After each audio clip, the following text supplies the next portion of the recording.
Hi, in this video we're going to learn about inverses of functions. At the end of the video you should be able to find inverses of functions.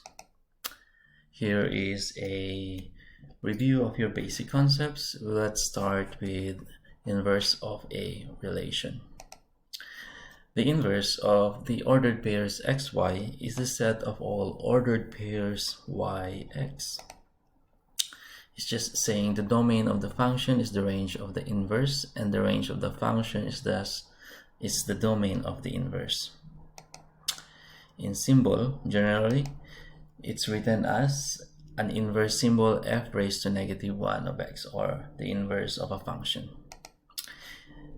In other words, if you are given sets of x and y's, it's just simply switches of x and y's to find the inverse.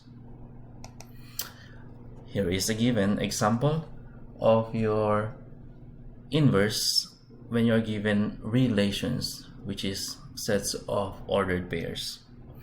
If you're given ordered pairs and you're looking for the inverse, it's just a simply switch of x and y's. Therefore, your first given 1, 2 will be just switch into 2, 1. 2, 4 becomes 4, 2. 3, 6 becomes 6, 3. And 4, 8 becomes 8, 4. This is only for the case of you are given a ordered pairs or a general relation. Now, what if you are given a function? What is really happening when you find the inverse of a given function?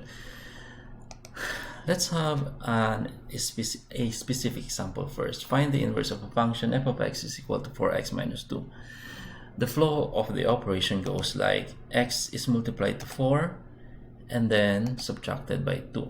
That's why you have 4x minus 2. If you're going to reverse everything, you could have x instead of, let's say we are inversing everything, instead of subtracting 2, we can add 2.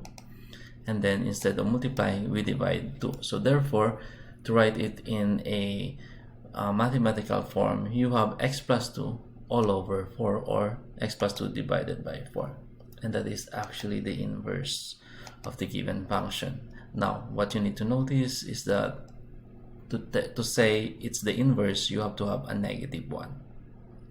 The given f of x is equal to 4x minus 2 has an inverse of x plus 2 all over 4. We don't actually need the parentheses here. Okay. Now, sometimes operations gets complicated, and so there is a general steps to follow.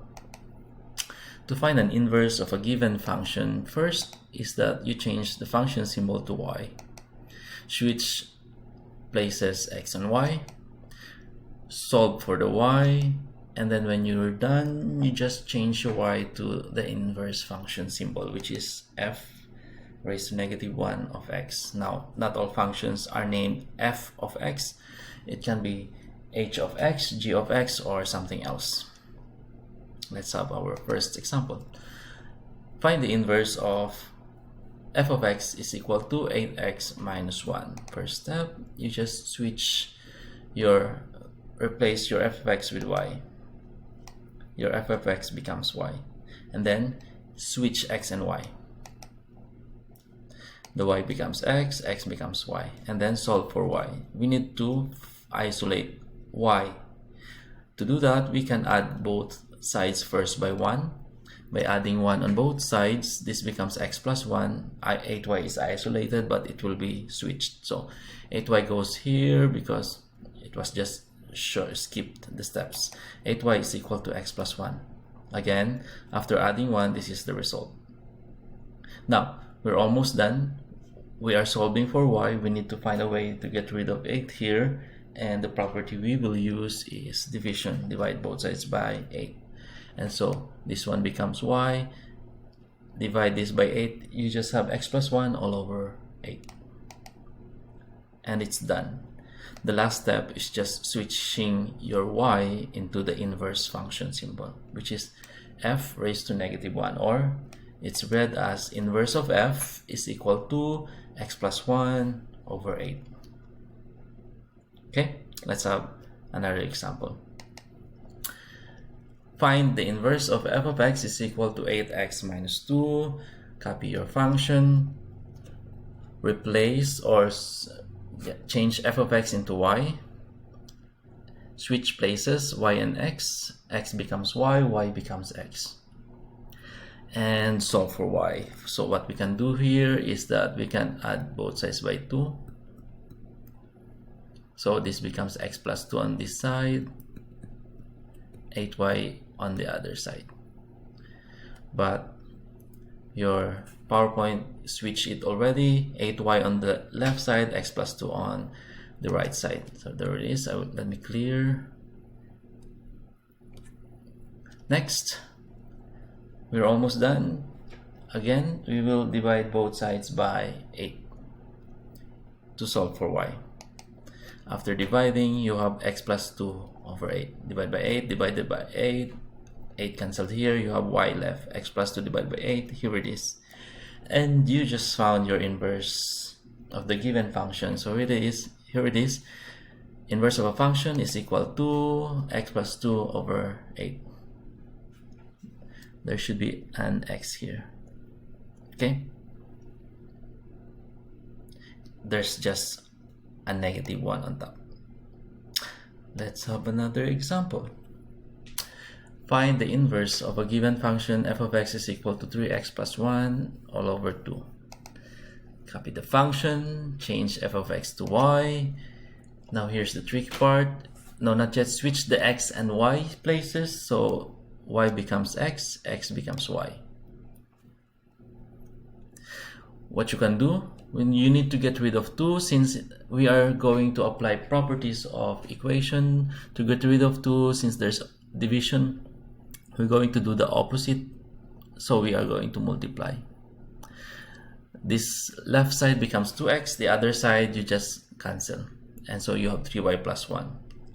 And I guess your slide switched it already. So you have 3y plus 1 is equal to 2x. There it is. Okay.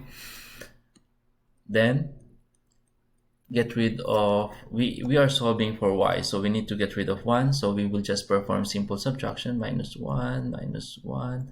So you have 3y is equal to 2x minus 1. Almost done. Divide both sides by 3. So you have y is equal to 2x minus 1 all over 3. Let me clear the screen so it's cleaner. There it is. And we just found your inverse.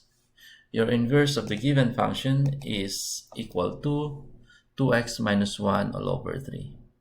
There should be an x here. Okay.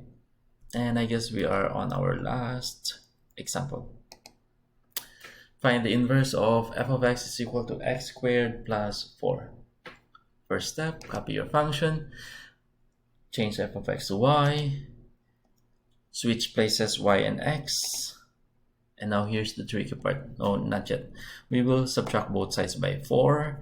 So minus 4 minus 4, y squared is left on the right side. You have x minus 4 here, but it will be switched. So x minus 4 appears on the right side, y squared on the left side.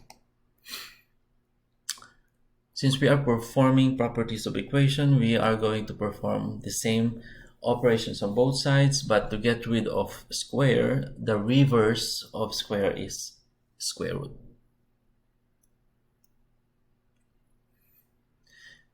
Since the reverse of square is square root, this will just cancel out. And since we cannot simplify the right side, it stays that way. So you have your y is equal to the square root of x minus 4. And we found your inverse of a given function. And finally, there's an x here. The inverse of the given function is equal to positive negative of square root of x minus 4. Why is it positive and negative? Because whatever the value here is just like your quadratic equation. Whenever you square a positive or negative, the answer will be the same. So there are two possible solutions. And that is your last example, finding the inverse. And hopefully you are now able to find the inverse of a given function on your own. You can always watch the video again if you want to learn more or be good in finding your inverse of a given function. Thank you.